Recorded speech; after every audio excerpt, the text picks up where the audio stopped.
Thank you so much, and thank you and welcome to all joining us today on our webinar. I am Jennifer Gillette. I'm the staff social worker at National Bone Marrow Transplant Link. Just so you are aware, today's program will be recorded and available on our website in about a week, and the slides will be sent out after the presentation with a survey. So if you're hoping to have those slides, you will be getting them shortly. Just a brief outline of today's presentation. We're going to have a couple minutes to just introduce you to the National Bone Marrow Transplant Link, and then we will be switching over to our speaker, Monica Fawzy Bryant, who is an attorney, and she will be sharing information about navigating finances before, during, and after transplant. At the end, we will have a question and answer period, and then we'll tell you about some of our upcoming programs. For those who may not be familiar with the provider of this event, we would like to take a moment to educate you about the National Bone Marrow Transplant Link. Our mission is dedicated to helping individuals and their families from diagnosis through survivorship. We work with patients, hospitals, cancer centers, and other organizations to reinforce and complement medical care by providing resources, support, and education. If at any time you have additional questions after today, or if you would like more information, on the right side of that slide you can see Peggy Burkhart and Jennifer Gillette, myself. Those are our emails, and you are welcome to either call us or email us. At the National Bone Marrow Transplant Link, some of the resources we provide: we have our chronic graft versus host disease telephone series and webinar support. We have lunch and learn programs. We have multiple webinar series that can be viewed online. We have peer mentor programs for patients and caregivers, our second birthdays recognition program, and a variety of books and materials. One I would like to point out to you today is our resource guide, which is wonderful when you're trying to navigate the many helpful organizations that could assist you on this journey. We would also like to take a moment to give a special thanks to our event sponsors: Leukemia and Lymphoma Society, Jazz Pharmaceuticals, Gilead Sciences, Inc., Seattle Genetics, and of course our wonderful link partners for their continued support for everything we're doing. Just so everyone is aware, today's presentation is meant to inform and support, but it is never meant to replace in any individualized medical or legal advice. Now for our speaker, Monica Fawzy Bryant, a cancer rights attorney, speaker, and author. She is dedicated to improving access to and the availability of quality information on the practical, insurance, and financial issues surrounding a cancer diagnosis. Ms. Bryant is the co-founder and chief operating officer for Triage Cancer, a national nonprofit organization that provides education on the practical and legal issues that may impact individuals diagnosed with cancer and their caregivers through events, materials, and resources. Throughout her career, Monica has provided numerous educational seminars, written articles and blogs, and appeared on community television and radio shows discussing healthcare-related issues. Additionally, she co-authored the book Cancer Rights Law, an interdisciplinary approach, published by the American Bar Association. Thank you so much for joining us today, Monica. Thank you so much, Jennifer. I'm absolutely delighted to be here today, and we so appreciate the partnership with the National Bone Marrow Transplant Link. We really believe collaboration is key in all of this. So this is obviously a huge topic: finances before, during, and after transplant, and we can only cover so much in the little bit of time that we have today. So throughout the presentation, I may be pointing you back to various resources that Triage Cancer has on our website and the events that we hold. And I spend a few minutes at the top of the presentation talking about these services, not to be a commercial, but rather to give you the peace of mind that this hour that we're together today is not the only time that you can access this information. So for those of you who aren't aware of us, Triage Cancer is a national nonprofit organization that provides education on the legal and practical issues that may impact individuals diagnosed with cancer and their caregivers. And we give this information in a variety of different ways. We participate in events all over the country. Some are with our great partners like this one, and some are ones that we host ourselves. One example is our Triage Cancer conferences, which are a day-long event that cover a variety of survivorship topics. And we welcome patients, survivors, caregivers, advocates, and healthcare professionals at this free event. We actually have our last one of the year later this month, and there are travel grants for patients and survivors. We also host our own webinar series. We have one coming up on 10 tips for choosing and using health insurance next week, actually. So we'll be getting more in depth on that aspect as well, and they're all recorded as well. So in addition to our events, we offer a number of educational materials and resources online. Our quick guides, which you'll see many links in the slides to our quick guides, are designed to be a snapshot of a particular topic, and they cover areas like health insurance, employment, clinical trials, and we also have checklists and other documents designed to help with these legal and practical pieces. All of these documents can be downloaded for free from our website, or you can order hard copies on our website as well. Now, this is a visualization of the questions that could be asked to help individuals address financial toxicity or the financial impact of a cancer diagnosis. And as you can see, it touches several aspects of an individual's life, from insurance to work to practical issues to what their life looks like. And this is this is a quick guide that, again, can be downloaded for free on our website under the Resources tab. Now, we also recognize that people learn in different ways, so we provide educational animated videos on survivorship topics. This one is on health insurance basics with key information that you need to know. And these videos are all available in English and Spanish, and we also have Tagalog subtitles on these as well.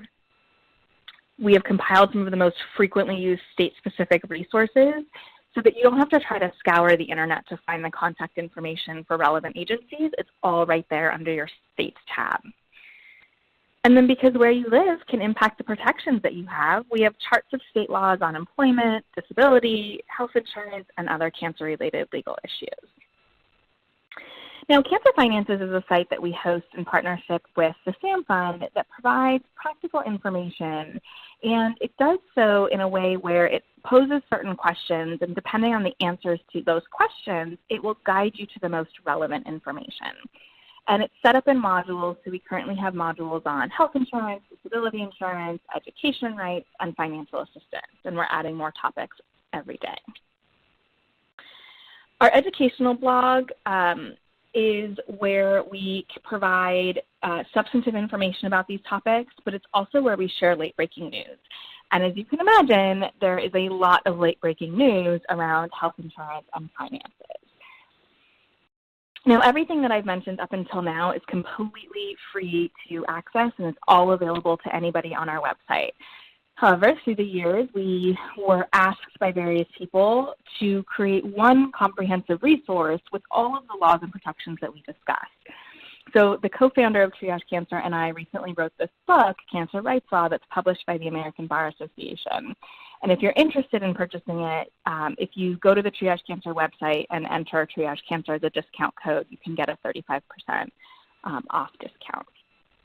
So with all of that very quick introduction, I want to get into the heart of the topic today. So if any of you have ever tried to put together one of those giant 1,000-piece jigsaw puzzles, you could imagine how hard it would be to complete if you never saw the picture of what the final product was supposed to look like.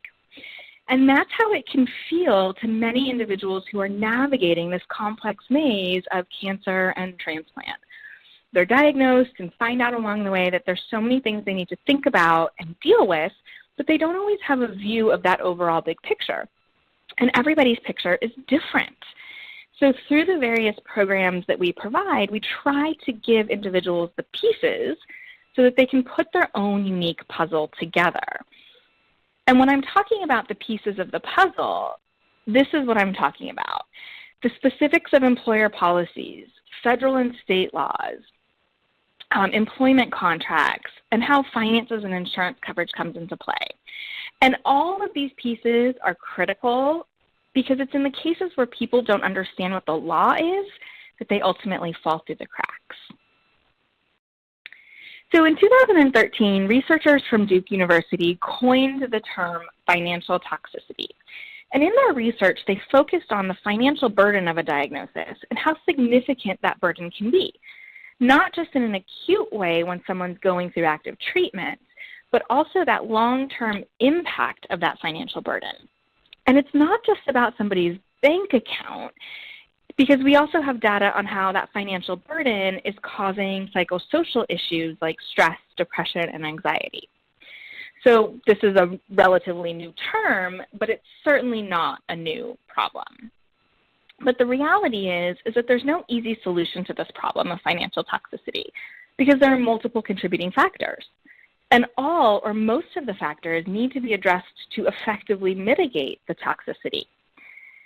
Now, arguably, the primary culprit of this financial toxicity or financial burden is having inadequate health insurance, which we will discuss extensively today. But then certainly potential employment changes and life changes can also impact somebody's financial health.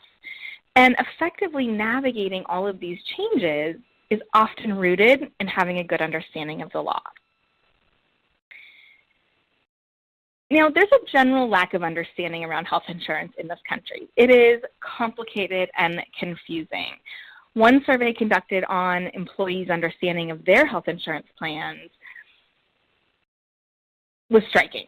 So 50% of the individuals who were surveyed didn't even know what they were paying monthly for their policies, and less than a quarter even understood the terms that were being used in the policy. So it stands to reason that if people don't understand their policies, they're probably not navigating them effectively and getting the most out of them. And something as basic as having an understanding of the terms used in a health insurance policy can make a significant impact. So before I get into the specifics of health insurance and our options, I want to make sure that we're all on the same page with respect to some terminology that's used. And these are terms that are often used but frequently misunderstood by all people from all walks of life. So when we talk about a premium, we're talking about the amount that you're going to pay monthly just to have health insurance. And you're going to pay this whether you go to the doctor or not. Think about the fact that you probably pay for car insurance all year long, even if you never get into an accident and file a claim. It's the same concept. Then there are some additional costs that you're going to incur when you actually use your health insurance. So the first is the deductible. And that's the amount that you're going to have to pay before your health insurance company will start to cover their share of the costs for your medical care. And their share of the costs is referred to as a co-insurance, otherwise known as a cost share. And this is going to vary plan to plan, but it's going to be given to you in a percentage. So if you have a plan that has a 20% co-insurance amount, that means your health insurance company is going to pay 80% of the costs of your care, and you will pay 20% of those costs once you've met your deductible. The third term that I want to talk about when you actually use your health care is a copayment. And that's the amount that you're going to have to pay when you actually get care. And this is always a fixed dollar amount, and it will depend on the policy as to how much it is. But for example, many policies have a $20 copayment that you pay when you go to the doctor's office. Now, when we talk about your out-of-pocket maximum, this is one of the most important things that I think people can know about their own health insurance policies. So, your out-of-pocket maximum is typically your deductible plus your copayments plus your coinsurance. So it's everything that you're paying out of pocket except those monthly premiums. Now, of course, like with everything, the devil's in the details. So typically, health insurance policies will only count payments made towards in-network services towards your out-of-pocket maximum. We've also seen some plans that will carve anything you pay towards the deductible out from the out-of-pocket maximum. So this is generally how it works, but of course each plan is a little bit different. So it's very important for you to look at your specific policy and ask questions if you're confused. So I want to give you a pretty simplistic example of how all of this could work. Meet David. David has a health insurance plan that has a $2,000 deductible, a co-insurance of 20%, and an out-of-pocket maximum of $4,000. David gets into an accident, has a $102,000 hospital bill. What does he actually pay? So the first thing that he pays is his $2,000 deductible. Well, that leaves $100,000 of the bill left. Remember, he has a 20% co-insurance amount, so that would equal $20,000. But because he has a plan with a $4,000 out-of-pocket maximum, he only has to pay his $2,000 deductible and then $2,000 of that $20,000 bill for a total of $4,000. Now, certainly, this is a simplistic example of how this all works, but it shows you how important that out-of-pocket maximum is, because I'm certainly not suggesting $4,000 isn't a lot of money. It certainly is, but it's much better than having to pay the whole $102,000 bill or even the $20,000 co-insurance amount. So these out-of-pocket maximums are a very important component, and many of us never understood what this even meant. So there are three main places that Americans get health insurance coverage. The largest number of Americans get their insurance through an employer. The next largest group get their insurance through the government, like Medicare or Medicaid or a military plan. And the fewest number of Americans are covered directly from a health insurance company. So given that most Americans get their insurance through their employer, what happens when someone has a life-changing event that means they're going to lose their coverage? The Consolidated Omnibus Budget Reconciliation Act, otherwise known as Cobra, is a federal law that allows eligible individuals to keep their existing employer-sponsored health insurance coverage after they experience a qualifying event. So it's the exact same policy that you had through an employer, even though you're maybe no longer employed by them. One of the main barriers to Cobra coverage is cost. So typically, when somebody elects Cobra, they have to pay 100% of what their employer was paying for their coverage, plus sometimes a 2% administrative fee, so a total of 102%. Most of us do not appreciate how much our employers pay for our health insurance until we have to write the check ourselves. Cobra applies to private employers with 20 or more employees, or individuals who work for state or federal governments. Now, the length of time that you can keep Cobra is going to depend on the qualifying event. So if you're losing coverage because you've left your job, or let's say you've gone from full-time to part-time and your employer only offers health insurance to full-time employees, that would be your qualifying event, and you would generally have Cobra coverage for up to 18 months.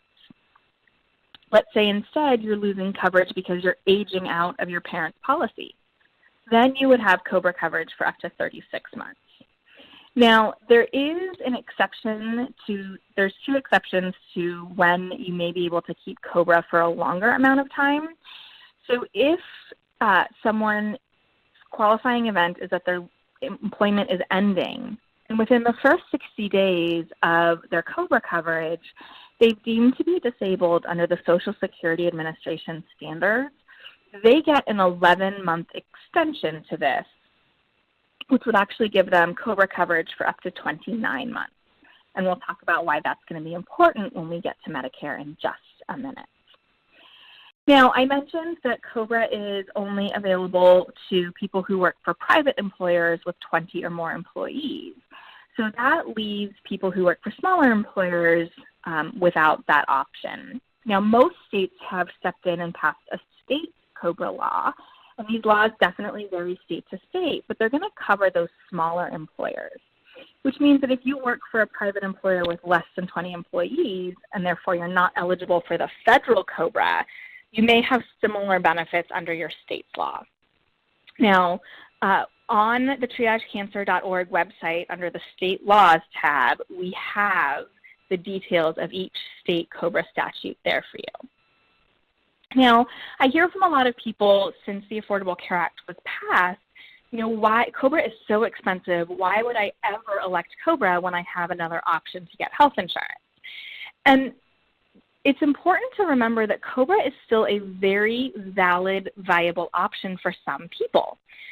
What if your employer's policy is fantastic? It has all of your providers, your doctors, the hospitals, any prescription drugs you might need to take. That way you don't have to try to find a new policy that covers all of those same things because it's the exact same policy.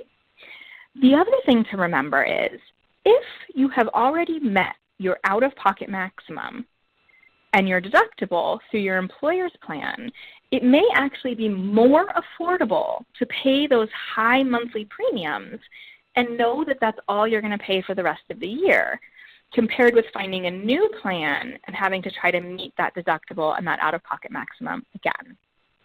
So basically, we just want people to keep in mind that Cobra is still a really important option and that you won't know what the best option for you is until you do the math. And we will talk about how you do the math in just a few minutes. Now, I mentioned that the second largest group of Americans get their health insurance coverage through the government. And one of those programs is Medicare. In 2015, about 55 million people were on Medicare, and to be eligible for Medicare, you have to be a U.S. citizen or legal resident, you have to be over the age of 65, or been receiving Social Security disability insurance payments for 2 or more years, or have end-stage renal disease or ALS. Those are the only ways to be eligible for Medicare. Now, I mentioned that there's that extension that's called the disability extension for Cobra that gets you to 29 months. The rationale for that is it will allow certain individuals to keep their Cobra coverage until they become eligible for Medicare under the disability prong. Now, with Medicare, it's broken up into parts. So Part A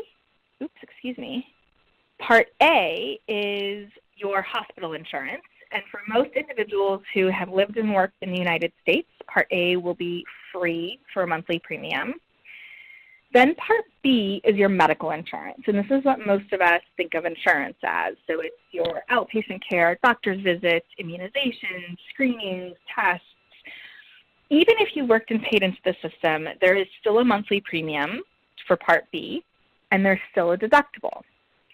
Part B has an 80-20 cost share, so you're responsible for 20% of your costs, and there is no out-of-pocket maximum. So as you can imagine, 20% of a bone marrow transplant is quite a lot of money. Now, when we talk about Part A and Part B together, it is referred to as original Medicare, because when Medicare was created by law, these were the only 2 parts that existed. Unfortunately, Part A and Part B doesn't cover prescription drugs. So Part D was created to cover prescription drugs. With Part D, there is going to be a premium, there is a deductible for it, and for anything that's given to you outpatient, Part D is where you're going to get coverage for your prescription drug. So it turns out that for some people, keeping track of potentially 3 different premiums and 3 different deductibles and not having an out-of-pocket maximum was really complicated. So Congress created Part C, otherwise known as Medicare Advantage plans. And under Part C, you're going to get your Part A and Part B services, and then sometimes your prescription drug coverage through a managed care plan. So these are going to operate like what we're used to with a Blue Cross Blue Shield plan or a Humana or an Aetna. It's a private health insurance company offering you these plans and they follow very specific rules to be considered a Medicare Advantage plan. There are pros and cons to all of this. So with original Medicare, it's fee-for-service, which means any provider in the country that accepts Medicare is a provider you can see. Whereas with Part C, there's going to be a more limited network of providers. One of the benefits of Part C is many of them, they have an out-of-pocket maximum. So unlike with original Medicare where it's 20%, no matter how much it is, Part C is going to have that out-of-pocket maximum. So again, pros and cons with all of this. People frequently say, well, which is better? And it's just going to depend on your situation. And Medicare is an incredibly complex topic. And so I've given you the 50,000-foot view, but I also just wanted to let you know that we just last month did a full webinar on Medicare where we spent an hour getting into the weeds of it, and it is archived on our website under the Past Webinars tab. So open enrollment for Medicare is coming up next week, actually it starts. So if you have Medicare questions, please feel free to check out that webinar. Now, in an attempt to address some of the inadequacy of health insurance in this country, in 2010, Congress passed the Patient Protection and Affordable Care Act, or the ACA, otherwise known as Obamacare. Again, many different names for exactly the same thing. And the ACA did several different things that I want to talk about today specifically, but one of the most important things it did for our community was it addressed the access issues that people had to health insurance once they had a pre-existing condition. And the way that they addressed that was twofold. First, they said, you know, health insurance companies can now only look at 4 things when they're determining how much they're going to charge somebody for health insurance. This is also known as premium rating. So now they can only look at, are you buying an individual plan or a family plan, your geographic location, which is based on zip code, your age. So yes, the older you get, the more they can charge you, but there's now a cap on how much more they can charge you. And then finally, if you use tobacco, in most states you can get charged more. So this is pretty significant because health insurance companies cannot consider health status or pre-existing conditions or gender, which are all things that they took into account before. Now, the second thing that the ACA did with respect to access was saying that insurance companies can no longer deny selling somebody a policy or exclude covering services related to a pre-existing condition. So this is pretty game-changing for our community. Now, in the last election and in the repeal efforts that occurred late last year for the Affordable Care Act, a lot of elected officials said, you know, no, we like the pre-existing condition protections, we're not getting rid of that. But what they were referring to was the second prong, not the first prong. And the problem with that is just saying that I have the right to purchase health insurance even if I have a pre-existing condition, without coupling it with the restrictions on what they can use to figure out how much they're going to charge me, isn't actually access. Because sure, I have the right to buy insurance, but it costs so much I can't possibly afford it. That's not protection to access. So we believe that in order to remain a true protection for our community, these two provisions have to stay coupled together. Now, one of the things that I wanted to mention was that some health insurance companies sell some short-term plans. And these are going to be plans that were supposed to be eliminated under the Affordable Care Act, but have actually been expanded over the last year. Now, these plans typically have a very low monthly premium, and so they look very attractive to individuals, but people should be sort of wary of them in our community because they're not required to provide the consumer protections that are included in the Affordable Care Act, and they're actually allowed to exclude treatments for pre-existing conditions like cancer. Additionally, many of them have very high out-of-pocket coverage, or high out-of-pocket costs, for minimal coverage. So it looks really cheap on the front end with the premiums, but when you go to use it, you're paying a huge amount out of pocket. The other problem with them is they're not considered creditable coverage, which means that the plans can end mid-year and it doesn't trigger a special enrollment period to allow individuals to buy in the marketplace, which could leave people uninsured, maybe in the middle of treatment. Now, again, we were supposed to see these eliminated, we're seeing them expanded, and we really just want people in the cancer community to be aware of them, and if they're working with an insurance broker, to make sure that they understand what the product is that they're purchasing so that they don't inadvertently buy one of these plans and end up in a bad situation. Excuse me. Now, the ACA also created 2 new options to purchase health insurance. Prior to January 1st of 2014, there were only 4 ways for somebody to access Medicaid coverage, and Medicaid is the second of the 2 federal plans I'm going to talk about. So Medicare was the first, Medicaid is the second. The only 4 ways to access Medicaid previously were to have a low income and asset level and fall into one of these 4 categories. For people coping with cancer, the way that they most typically accessed Medicaid was through the age-blind disabled program. However, people often ran into a problem that even though they were coping with cancer and couldn't work and therefore had a low income, they often had too many assets, like a retirement account or a savings account for them to be eligible. So they would have to spend down those assets to qualify, usually pushing them into financial ruin. So one of the things that the ACA did to create access was create a 5th door to this program. And this 5th door is for individuals with incomes at or below 138% of the federal poverty level. So in dollar terms, we're talking about someone who makes roughly $16,000. With this new door, there's no asset test. It's just about income. When the Affordable Care Act was written, the idea was for all states to have this option. But the Supreme Court got their hands on the ACA, and in their decision, they essentially made it voluntary for states, meaning that states had the option as to whether or not they were going to expand Medicaid coverage. And this is where we stand today. We have a situation where 32 states have expanded and 19 haven't yet. But what's really unusual is that we're seeing situations where elected officials are ignoring voter-passed propositions and resisting implementation, as we see in Maine. And again, this is still very fluid. So all of the footnotes you see on the bottom are states that decided to expand after the initial period of expansion. Last month, you see Virginia in red. They voted to join the states that were going to expand, and coverage is supposed to take effect January 1st of 2019.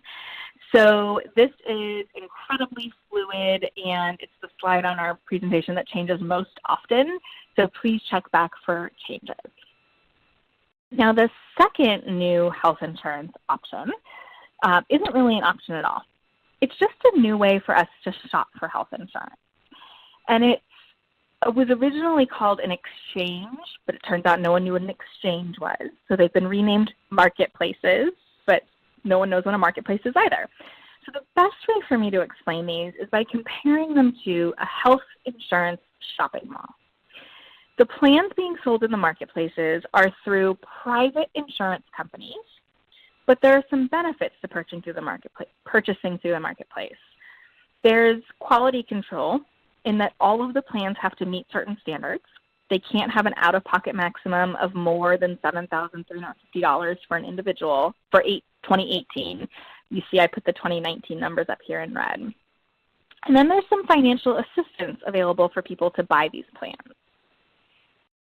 The other thing that the ACA did was to try to simplify the shopping process for consumers by grouping the plan options into categories based on cost share amount.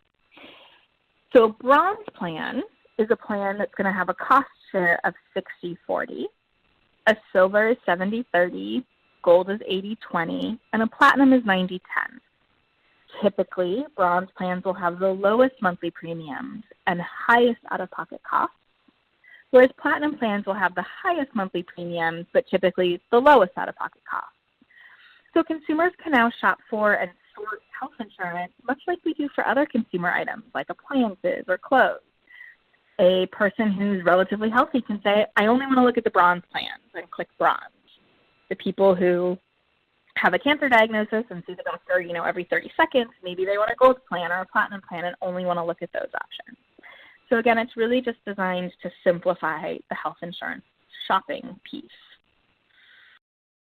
Now, the financial assistance is based on household size and income level. So in states that have expanded their Medicaid program, people who have incomes at or below 138% of the federal poverty level will be eligible for Medicaid. People who have incomes between 138 and 250% of the federal poverty level and decide to buy a silver plan would get a cost-sharing subsidy. And those subsidies are going to reduce things like your deductibles and your co-payments. And then finally, for people who have incomes between 138 and 400% of the federal poverty level, they will get a tax credit that ultimately reduces the amount of their monthly premium. So as you can see, a family of 4 who has a household income of almost $100,000 would be eligible for a premium tax credit. So these financial assistance options help to make health insurance a little bit more affordable. Now, someone can apply for Medicaid at any point during the year that they become eligible. When we're talking about purchasing a private plan through the marketplace, it has to be done generally through an open enrollment period. The open enrollment period for 2019 is going to start November 1st and go through December 15th of 2018. I note this because it's a significantly shorter open enrollment period than we've had in past years. It's only 6 weeks. Now, some states that run their own marketplaces have said, nope, we still want to keep ours open longer.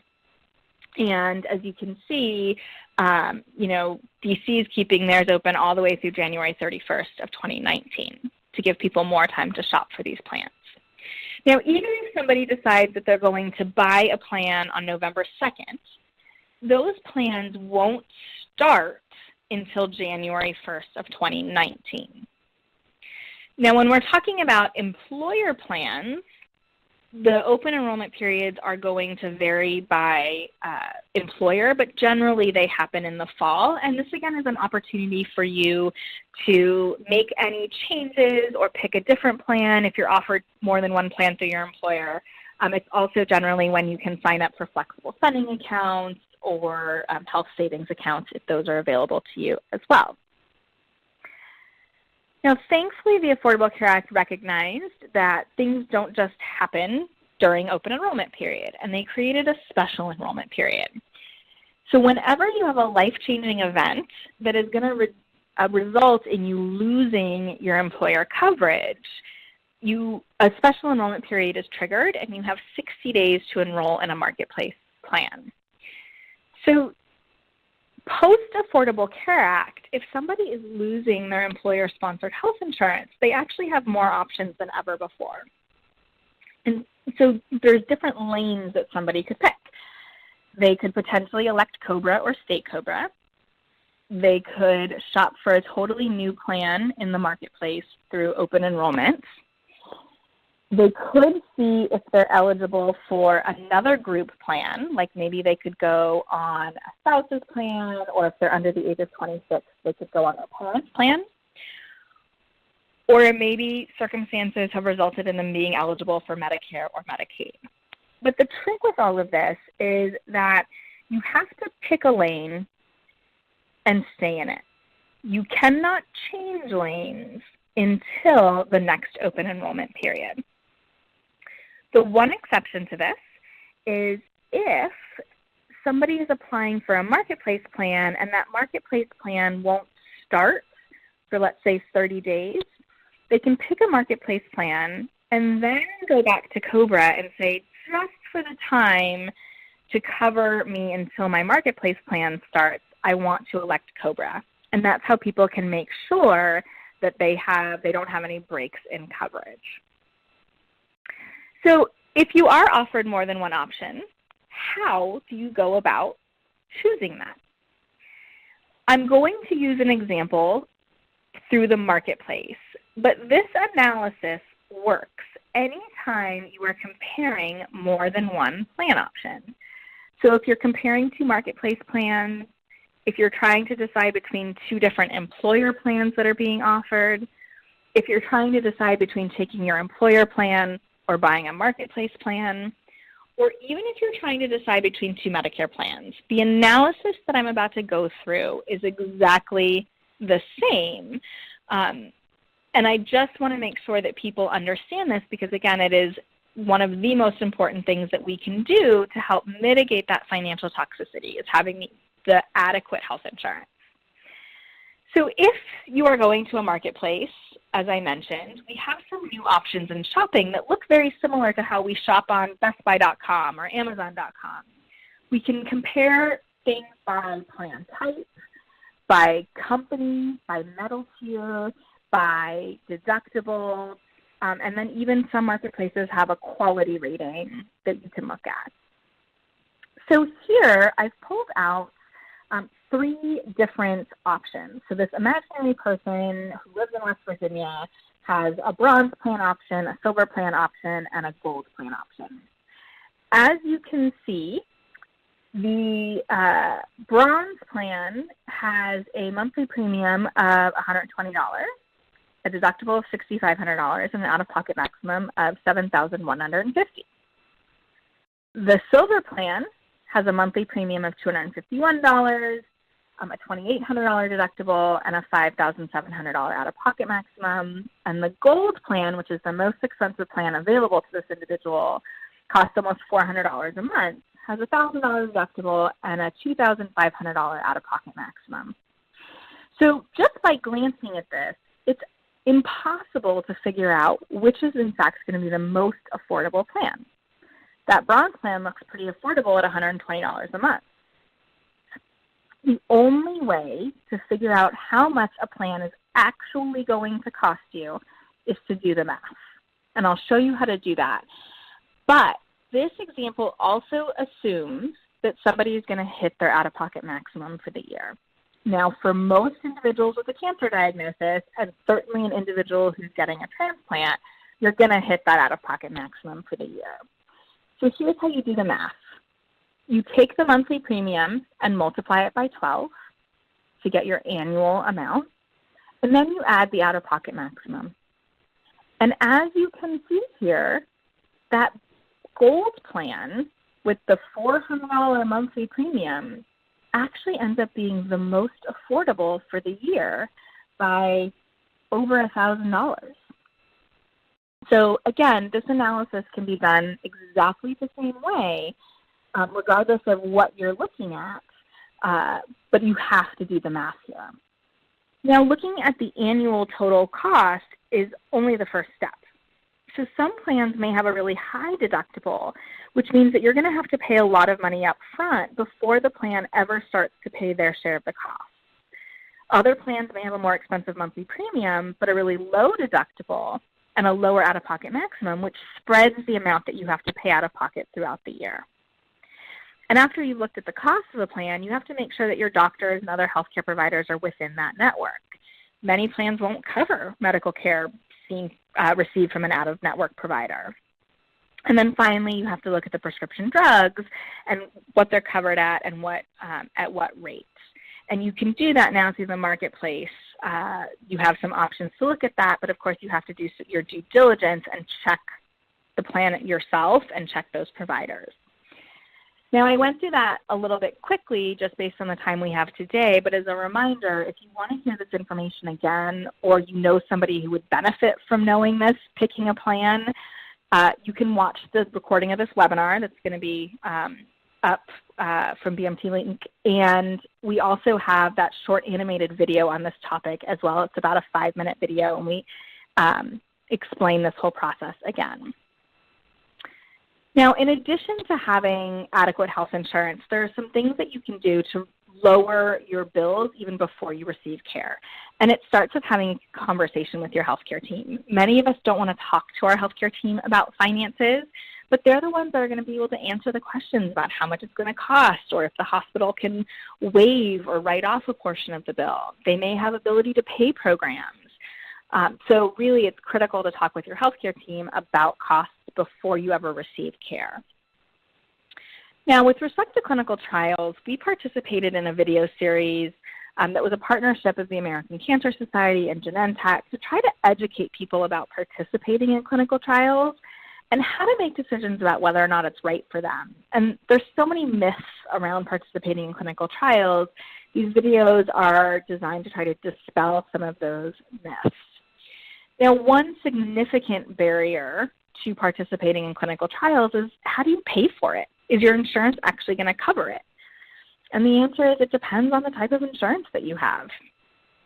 So as of January 1st, 2014, the Affordable Care Act actually requires private insurance companies to cover the cost of participating in clinical trials.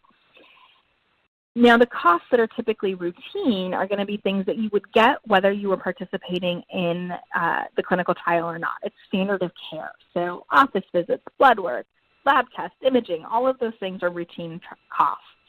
And so your insurance company has to cover those. So generally, that's going to come out to be almost everything except the drug or procedure that's being tested in the clinical trial. And that's usually paid for by the trial itself. Now, with Medicaid, you're receiving health insurance coverage. It's actually up to Medicaid or the state to decide whether or not they're going to cover clinical trials. So you have to check with your state. Now, Medicare, there's a similar protection under Medicare as under the ACA, where Medicare is going to cover the routine costs associated with participating in a clinical trial. Now, TRICARE, which is for active duty military and Veterans Affairs, have different requirements, but generally speaking, they also cover the routine costs. We've included the link here, so if you have some more information specifically, you can look there. But there are also some costs associated with participating in clinical trials that most people don't think about.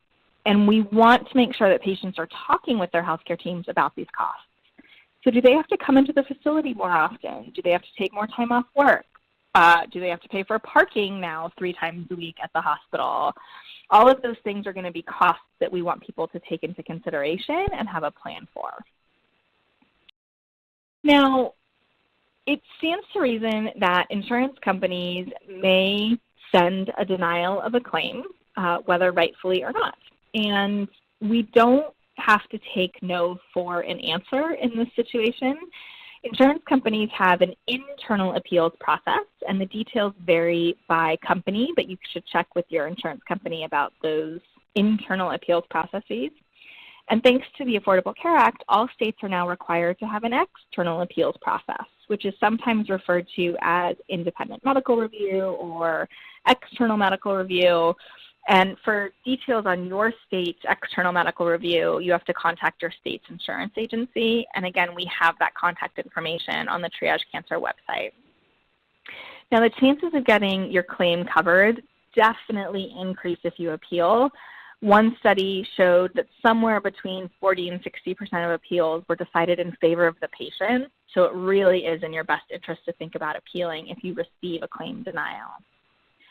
Now, if you're in a situation where you already have people that you owe money to, otherwise known as creditors, we suggest that you try talking to them before they turn over those bills to collection agencies, which can help protect your credit.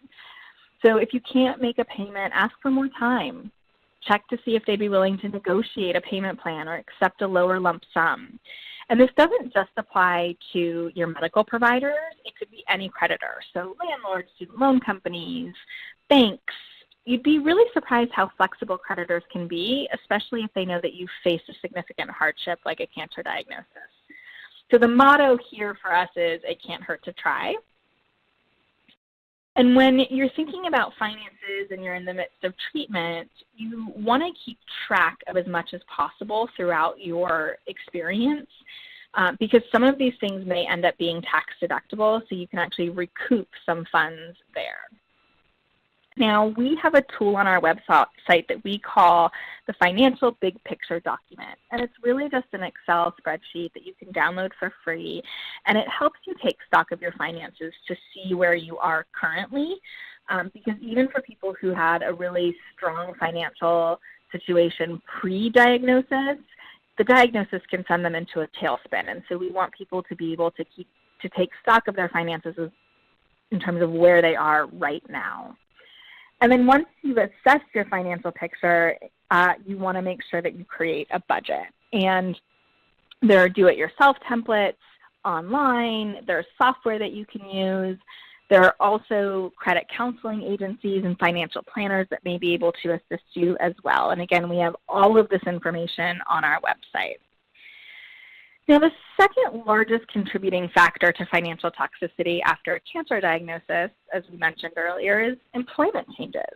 And we often hear stories of healthcare providers telling patients that they have to stop working through treatment, or patients just assuming that they can no longer work. But that's not necessarily the reality for everybody. And in fact, there are several laws that may provide protections to individuals in the work context. And so there are federal fair employment laws, there's state fair employment laws, there's leave laws. And then if an individual works under a contract, like a union contract or an employment contract, they could access rights through that as well. Now, when we talk about the laws, we're just talking about the bare minimum that employers have to provide. But there are many employers that are in fact much more generous. So it's critical to look at your specific employer's policies as well. So looking for things like, what are the benefits involved? Is there sick time? Do they have telecommuting set into place? Do they have a process for asking for medical leave or a reasonable accommodation? These are all things worth knowing about your specific employer. Now, one of the most important laws with respect to working through treatment is the Americans with Disabilities Act, or the ADA. And it's a federal law that protects people against discrimination in several contexts, including the workplace. But not everybody's going to be eligible for protection under the ADA. There's a few hurdles that you have to jump. So first, you have to work for a private employer with 15 or more employees, or for a state or local government. If you're a federal employee, then you're instead covered under the Rehabilitation Act. It's very similar to the ADA, but a different law, and it was actually the precursor to the ADA. Now, the second hurdle that a patient has to clear is they have to be a qualified individual. Legally, that means that it's a person who can perform the essential functions of the job with or without a reasonable accommodation. Practically, that means that a patient is qualified for the job in question. And you can do that through getting an accommodation, which we'll come back to in just a moment. Now, the last hurdle is that the patient has to have a disability under the ADA's definition. And under the ADA's definition, a disability is a physical or mental impairment that substantially limits a major life activity. Let's break that down. There's a couple parts to it. The first is that you have a physical or mental impairment. The second is that that physical or mental impairment limits a major life activity. And finally, that limitation has to be substantial. So a major life activity is going to be anything that the average person in the general population can perform with little or no difficulty. Sleeping, walking, breathing, communicating, the operation of major bodily functions, these are all going to be considered major life activities. Now, the ADA applies to all phases of the employment process, which means that it doesn't just provide protections when you're an employee, but also when you're a job applicant. The ADA protects individuals against discrimination, so being treated differently because of your medical condition, but if somebody currently has a disability under the ADA, so let's say they're in the midst of active treatment, in addition to being protected from discrimination, they may also be entitled to something called a reasonable accommodation. And a reasonable accommodation is any change in the work environment or in the way that things are customarily done that enables an individual with a disability to enjoy equal employment opportunities. And I recognize that that's a total mouthful. The easiest way for me to talk about reasonable accommodations is by giving examples. An accommodation can be a change in workspace, in schedule. So maybe you're going from working 9 to 5 to 7 to 3. It could be a change in policy that helps you continue to do your job or return to work. And accommodations can often be really simple. So maybe it's the parking space next to the elevator, or a change in uniform policy to allow head coverings, or telecommuting so that you don't have to spend precious energy commuting. Reasonable accommodations, I think, are one of the most valuable things for somebody with a cancer diagnosis to understand in terms of working through treatment or returning to work after treatment. But remember that when we're thinking about possible accommodations that might work, they have to be reasonable. So a school bus driver probably won't be able to telecommute. And an accommodation, one accommodation might not address all of the challenges you're facing, so know that you can request more. Now, we have extensive resources on our website around reasonable accommodations, and I've given you 2 links here, but if you go to the Employment tab, you can see more. Now, there are also state laws that are very similar to the ADA, but some are more protective. And one of the ways they can be more protective is by covering smaller employers. So the ADA covers employers with 15 or more employees. This chart shows you the number of employees each state requires an employer to have to be covered under the state Fair Employment Law. Now, the second law that I want to talk about is the Family and Medical Leave Act. So whether an employee is the one who's been diagnosed or the employee is caring for a loved one, the chances are some time is going to have to be taken off from work for treatment or recovery. The FMLA allows eligible employees to take time off to deal with their own serious medical condition or to take care of a seriously ill child, parent, or spouse. Now, I just want to note that that's a very narrow definition of family under the FMLA, and that comes as a big surprise to some people.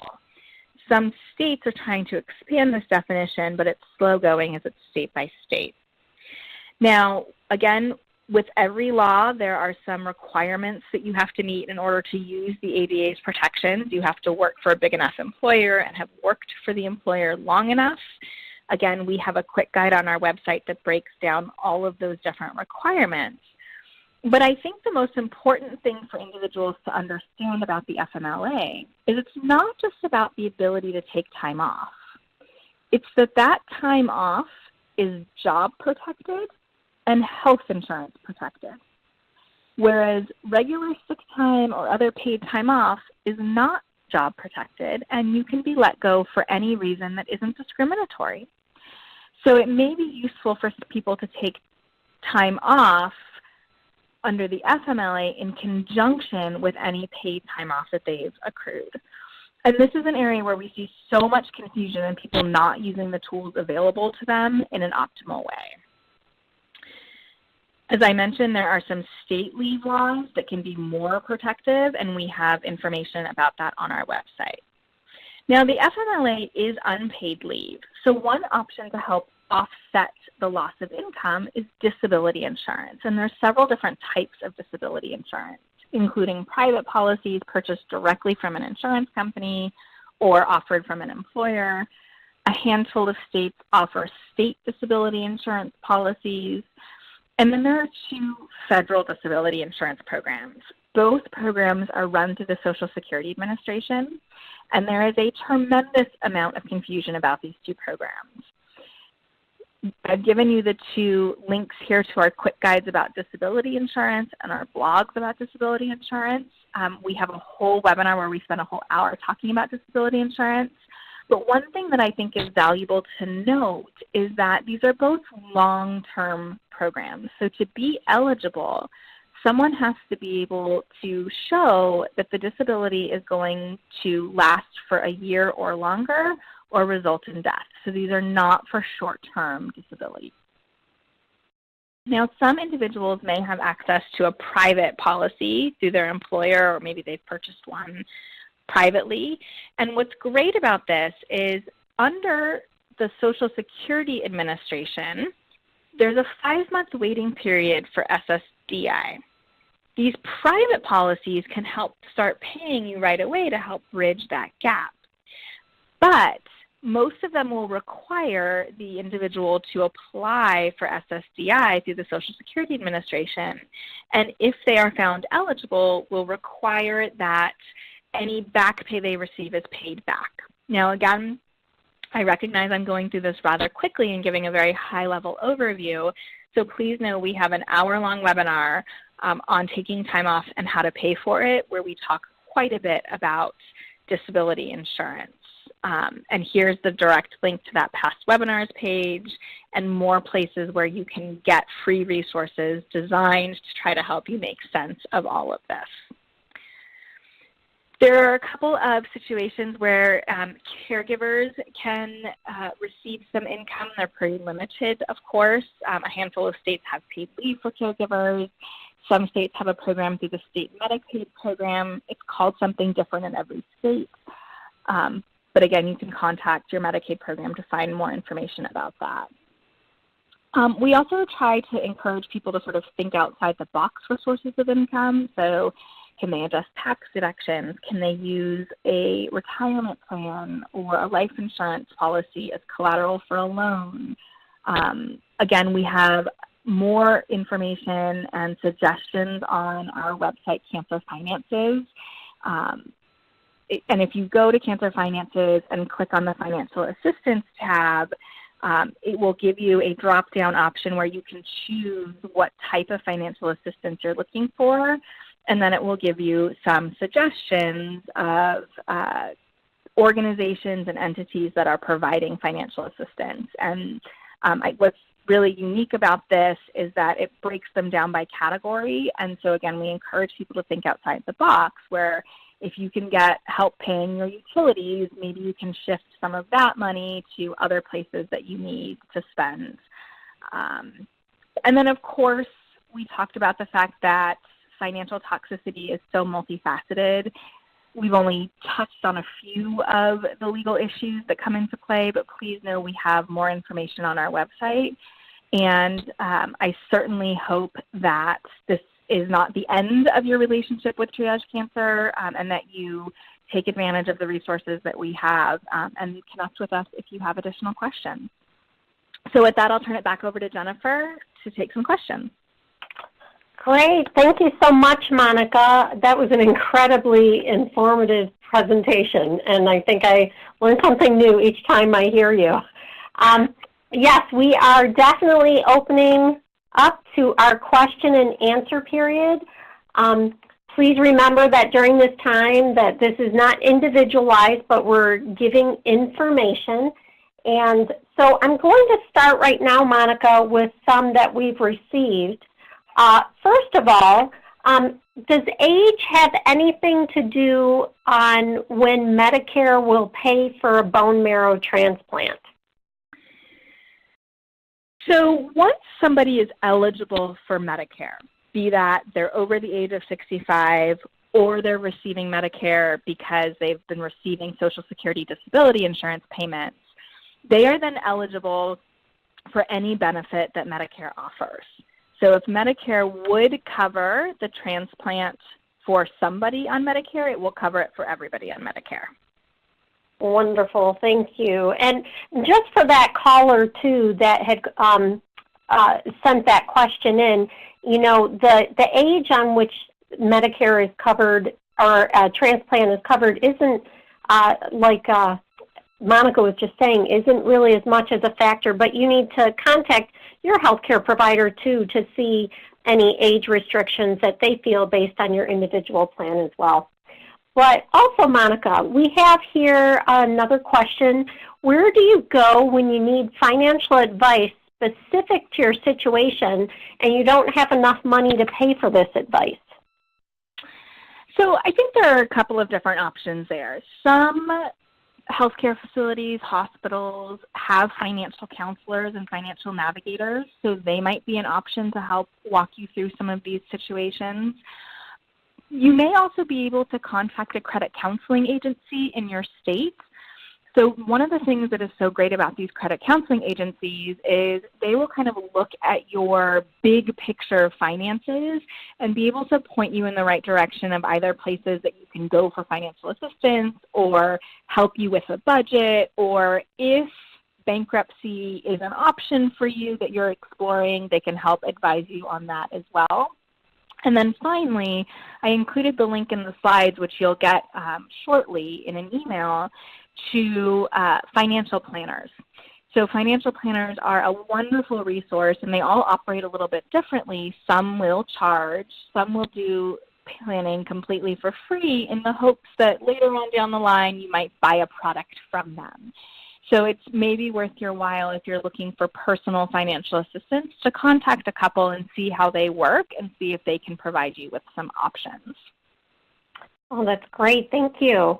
Another question we received was if someone does get any kind of financial grant or assistance, do they need to report that to Medicaid?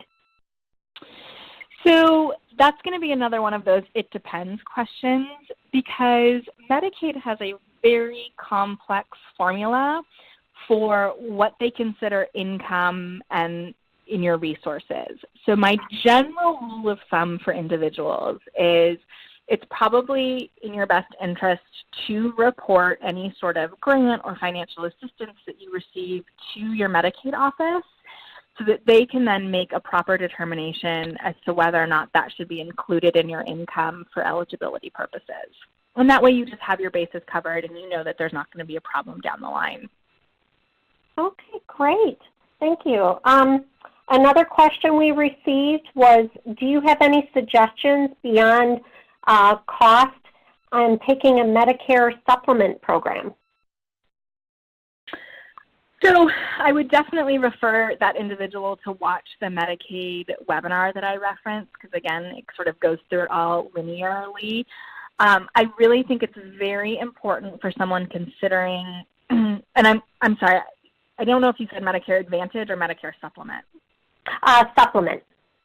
Okay, so then let me talk quickly about Advantage and then I'll switch. If someone's considering a Medicare Advantage plan, which remember is Part C and provides services that you would normally get under A and B, I would just really caution people to make sure that they check that their providers that they want to see are in network for that Advantage plan. Now, one thing I didn't talk about today because of time was something called a Medigap plan, otherwise referred to as a Medicare supplemental plan. So two names for exactly the same thing. These are an additional insurance policy that people can purchase who are receiving original Medicare, so that's Parts A and Parts B. And these Medigap plans, again, you're paying an additional premium for them, but they are designed to help cover things that original Medicare doesn't cover. So I mentioned that original Medicare Part B is an 80-20 cost share, but there's no out-of-pocket maximum. So 20% of a bone marrow transplant is a lot of money. So these Medigap plans are designed to help cover that 20% sometimes. And again, a very quick overview, but please know that that webinar goes through all of this extensively. Okay, great. Thank you. We have another question. It's from a resident of Puerto Rico who's looking for financial assistance. Typically, is Puerto Rico or some of those commonwealths included with the United States with benefits? Well, so again, it's going to depend, but Puerto Ricans are U.S. citizens, and so any benefit that a U.S. citizen would be eligible to would apply to them as well. So for example, many Puerto Ricans receive Medicare and Medicaid. So if the financial assistance is open to citizens of the U.S., they would absolutely be eligible as well. Great. And then there was one last one I see here, and I'd be curious to hear your thoughts. There was a family who's really just trying to figure out financial assistance and for their son who's been going through his cancer journey, and I myself have one suggestion. I'm not sure if you have anything to add or not, Monica, but there's a wonderful site for financial assistance called the Cancer Financial Assistance Coalition, as well as many other programs, including us at the Link, have financial assistance resources and places like Cancer Care. So there might be something out there that perhaps you don't have to be at the federal poverty level to get some assistance. But is there anything that you have to add to that, Monica? I know you had also mentioned talking about getting assistance where you can and then shifting finances, but any other thoughts? Yeah, so definitely depending on his situation, if he's unable to work due to his disability, looking into the Social Security Administration's programs because, well, one, for Social Security disability insurance, you have to pay into the system. For supplemental security insurance, or SSI, supplementary security income, SSI, it's based on income level, so he may be eligible there. There are also some programs that are specific to young adults. So the SAM Fund is one that comes to mind. They offer limited grants for individuals who are out of active treatment for a variety of different issues. So again, I would say you mentioned some great ones, Jennifer, but then also check out cancerfinances.org. We have a whole section just for young adults. Okay, great. Thank you. I do not see any other questions at this time, so I am going to start closing out our program. And I wanted to make sure everyone was aware next week we have a Lunch and Learn on navigating and advocating for yourself on a transplant journey. You can go to our webpage if you're interested, as well as, again, we have some wonderful recordings from some of the other webinars we've done that could be helpful to you. And remember, too, we'll also be sending you these slides, so you can stay tuned for those. I'd also like to make sure we thank our Link partners who we would not be able to do all of these wonderful programs without them. And also a reminder, please take the survey at the end of this webinar so we can help continue to make these programs better for everyone attending. We thank you so much for joining us today and we wish you a great day.